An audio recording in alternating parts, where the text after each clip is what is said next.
Hello. First tonight, from seed breeding to artificial intelligence and tractors that can talk to other machinery. Agri-Tech industries exist to help farmers feed a growing world, and now there are plans to put Cambridge at the centre of a new hub for the sector. The proposal is for a research park south of the city, bringing with it 4,000 jobs. But it's caused concern locally that another tech centre could bring gridlock to the roads, as Mike Cartwright reports. Better ways to grow, produce, transport food. More efficient, less wasteful. So we have a land holding here of about 550 acres, and on about 25% of the site we're going to be building the buildings here. Right. In fields at Hingston, plans here for a new kind of science park for Cambridge. Agri-Tech. We really need to bring people together. That's from the scientific community, from the environmental angle and political angle, and bring new innovations and commercialise them to sell them to the world. And this is what this hub will achieve, bringing people together, bringing brains together of Cambridge and developing new technologies that will be world-changing. Crop trials and 1 million square feet of businesses, factories and food research space. This company hoping to be one of its first tenants. They pack and deliver organic food boxes with big plans to expand, building what its owner calls a sustainable food hub. Being able to produce food sustainably, well into the future is one of the biggest challenges that's facing, the human population. How is food production going to sort of go hand in hand with mitigating climate change is something really exciting, and to have that, on our doorstep and to have, our project associated with that as well is really exciting. But already busy roads here can't take any more traffic. That's what this councillor told us, questioning the planned park's credentials, believing no big names are behind it. In South Cambridge, as you know, we've got some really terrific science-driven business parks. Wellcome Trust nearby, there's Babraham Institute and so on. But they're all driven by science. They're all centred around top scientists with leading cutting-edge projects. This has none of that. This proposal has no major industrial or scientific organisation behind it.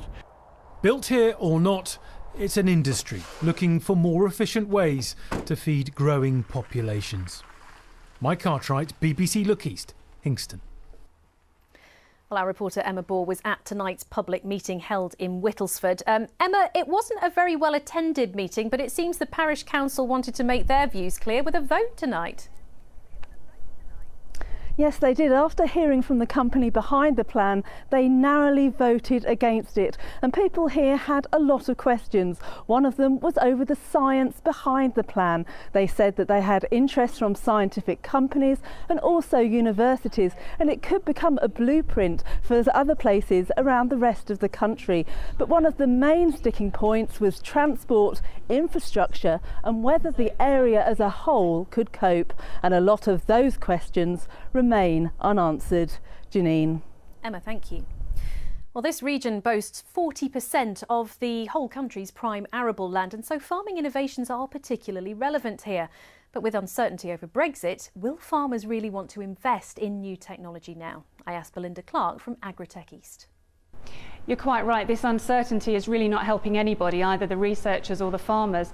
But as we heard from Mr Gove this morning, there's been a slight extension of the runway for farm support, which I think will help give a little bit of confidence in investing in new technologies and new services and products.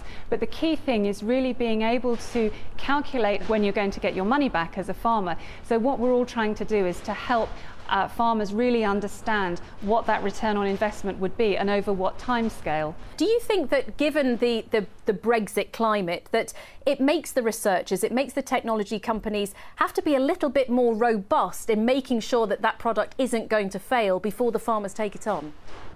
I think there's always been a pressure that if you're going to fail quickly and then move on to something else, so that there isn't a lot of time and money spent on something that isn't going to be a success.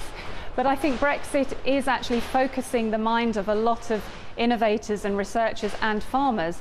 For example, it's quite uncertain what's going to happen with labour, for example, and so that means that we're seeing an increase in a lot of interest and investment in automation and robotics. Do you think, though, that this is a sector that can continue growing? Because at this new site, they're looking at something like 4,000 jobs there. I know some people are sceptical about those figures, but is there room for that? I think all of the indications globally are that we are going to, as a planet, need to produce more food, different types of food in a different kind of way, probably in ways we haven't even started to think about yet. We're hearing about insects and plants as protein sources for human food. A whole range of new ways of doing things is really, I think, not even round the corner. We're starting to see it advancing.